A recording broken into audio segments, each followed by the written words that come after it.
Bienvenidos a Teología al Día, su momento teológico de esta hora. Yo quiero compartir un poco con relación a las maldiciones generacionales. Yo sé que algunas personas creen en las maldiciones generacionales, creen que el resultado de su vida es producto de los pecados pasados, no pasados de ellos, ¿no? Porque claro que un cristiano jamás va a creer en la reencarnación, sino en los pecados de sus antepasados, como que nosotros estamos pagando las consecuencias de los pecados pasados y esos pecados nos alcanzan. Y que la tendencia a repetir los pecados es justamente una justificación a la teoría de las maldiciones generacionales. Para responder eso, yo quiero tocar cuatro aspectos importantísimos para entender este, la base bíblica o no de esa teoría. El primer asunto, claro, es la naturaleza de Dios. Dios es justo. Él nunca tendrá por inocente al culpable y nunca tendrá culpable al inocente. Si Dios es justo, es claro que Él no puede juzgar al inocente por causa de pecados que Él no cometió. Dios no hace eso. De hecho, Dios juzga a cada persona de acuerdo con su pecado. Nosotros somos responsables por nuestros pecados.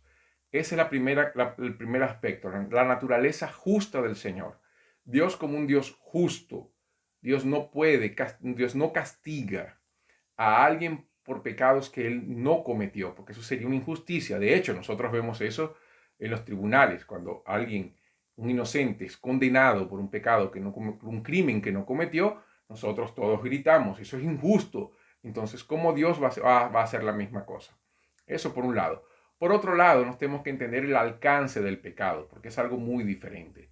Dependiendo de la autoridad de la persona, dependiendo de la posición en la cual Dios colocó a la persona, ahí sí, el pecado, la consecuencia del pecado puede abarcar un grupo mayor. Recordamos David, vamos a recordar David para dar un ejemplo bien claro, bien tranquilo sobre ese asunto.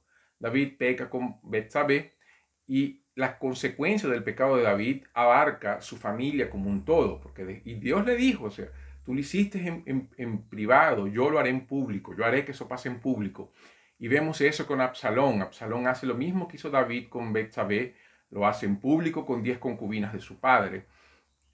Y se torna entonces todo aquello, toda esa situación conocida para todos. El caso de Josué cuando Acán pecó en la toma de Jai, es la misma situación, por causa de la condición del pueblo, por causa del momento. Dios lo había dicho, no tomen de Jericó nada. Y cuando Acán toma de Jericó algunas piezas de valor, Dios condena a la nación como un todo. ¿Por qué? Porque las consecuencias del pecado, ellas dependiendo de la situación, puede ser más grande, más pequeña, dependiendo del tipo de pecado, dependiendo de la posición de la persona. Ahí sí, hay varios factores que toman en cuenta, pero eso no torna a aquellos que sufren culpables. De hecho, cuando David censa al pueblo, volviendo con David, y sucede entonces que van muriendo las personas, David ora al Señor y dice, Señor, fui yo el que pecó y estos inocentes que hicieron. Entonces, ese es otro asunto, el alcance, las consecuencias del pecado. Ahora, la naturaleza del pecado, por otro lado, también nos lleva a pensar que quien peca lleva su castigo. Y eso, si bien en Éxodo 20 y en Deuteronomio 5 parece que da una idea sobre la maldición generacional, porque dice que Dios visita la maldad de los padres sobre los hijos hasta la tercera y cuarta generación de los que lo aborrecen. Por otro lado, nosotros vemos en Jeremías y en Ezequiel que Dios dice que cada uno llevará su pecado. El hijo no pagará por el pecado de sus padres, ni los padres pagarán por los pecados de sus hijos. Entonces, para entender Éxodo y Deuteronomio, tenemos que ir a Proverbios capítulo 2, aquel texto, instruye al niño en su camino y aun cuando fuere viejo no se apartará de él, porque eso es un principio que se aplica para todo, tanto para lo bueno cuanto para lo malo. Si el niño es instruido en el pecado, si él observa el pecado y ve que no es pecado, él va a repetir esa actitud. A no ser que, como dice Ezequiel, viendo todo aquello y considerándolo, decida no participar. Ahí es donde nosotros vemos el contexto de cada una de las cosas. En Éxodo y Deuteronomio, Dios está diciendo algo que sucedió en el pueblo de Israel. El pueblo de Israel aprendió de Egipto, aprendió de las otras naciones la idolatría. De hecho, el profeta Amós dirá más adelante que el pueblo de Israel durante su jornada en el desierto cargó los ídolos de otras naciones paganas. Entonces el pueblo de Israel aprendió de la idolatría, enseñó la idolatría a sus hijos. Y por eso es que Dios dice, yo visito la maldad de los padres sobre los hijos hasta la tercera y cuarta generación.